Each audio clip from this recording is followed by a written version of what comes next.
Topic 3.1 Intermolecular Forces. So what is intermolecular forces? It is a attraction between the molecules, and while intramolecular forces are the bonds between the atoms that forms a single molecule. So for example, in this image, you can see hydrogen atom and chlorine atom forming HCl, and intramolecular forces are the bonds between hydrogen atom and chlorine atom, which is covalent bond in this case. So intramolecular forces includes ionic bonding and covalent bonding. However, intermolecular forces are the bonds or the attractions between each molecules, not between each atoms. So intramolecular bonds, including ionic bond and covalent bond, are much more stronger than intermolecular forces. And intermolecular forces affects boiling point, melting point, viscosity, and surface tension of a molecule or a substance. So we are going to talk about 4 types of intermolecular forces. It is listed in from the weakest to the strongest bonding. And the first one is London dispersion force. So London dispersion force happens or occurs in any single molecules. So for example, in the image, there are the electrons inside a molecule where a single pair of electrons shift to a certain site, then the other molecule electrons are also shifted to the same site, which follows the first one.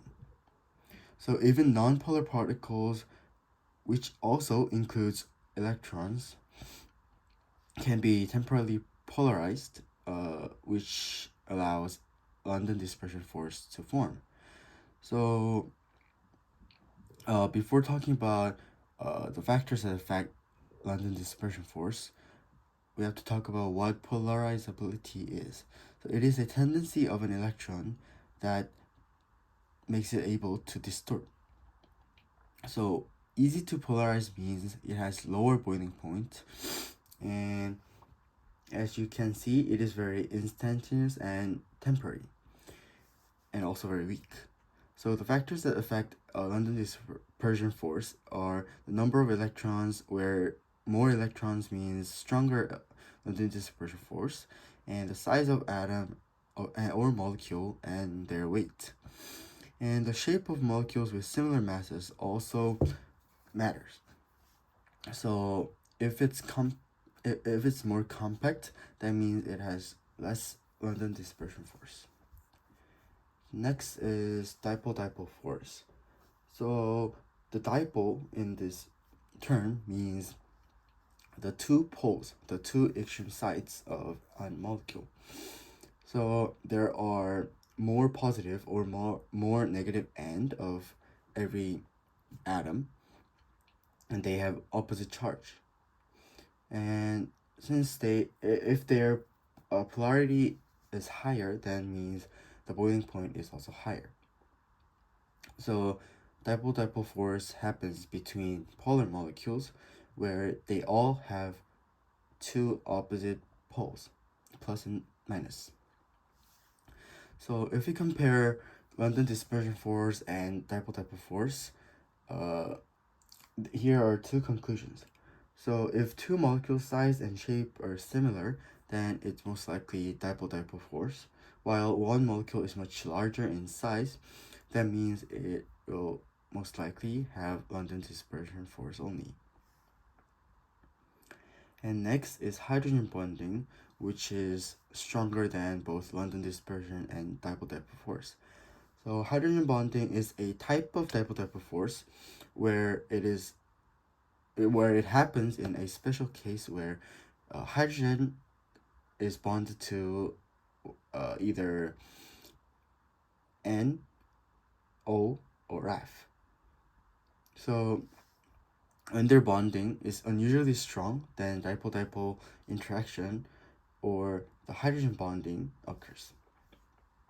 So it basically means it happens when hydrogen atom is connected to the high electronegativity atom, including NOF.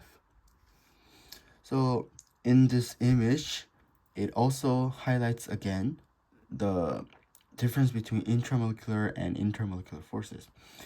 So while intramolecular forces is covalent bonding in this case between hydrogen atom and oxygen atom, the intermolecular force here is hydrogen bond, where it also happens between oxygen and hydrogen, since it matches uh, the condition where hydrogen is bonded to oxygen. So these are the three diagrams and examples.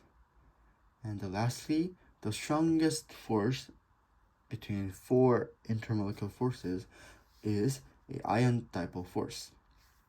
So this is the strongest, and this is found in solutions of ions. So it means that it is a ionic compound dissolved in the polar molecule, solvents such as water. So most of the time it will be water, which is highly polar, and its strength is what makes it possible for ionic substance to dissolve in polar solvents. So the water or the polar substance will pull the ionic parts apart. That, for example, in this case, NaCl is broken into Na plus and Cl minus. So the negative pole of water will pull the Na plus out, and the positive pole of water will pull the Cl minus out. That way they can dissolve in water. So Cl and Na. And lastly, this is a simple summary table where it shows from the weakest to the strongest intermolecular forces, and there is also ionic bonding. So this shows if there's no ions in the solution and there is a polar molecule, then it will be dipole-dipole force, where if hydrogen is bonded to high electronegative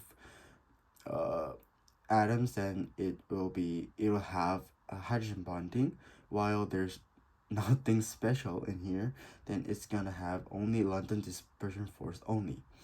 And while it has both ions and polar molecule, which is what we just talked about in number 4, will be ion dipole forces. And if there's only ions, then it is the intramolecular force, which is ion bonding.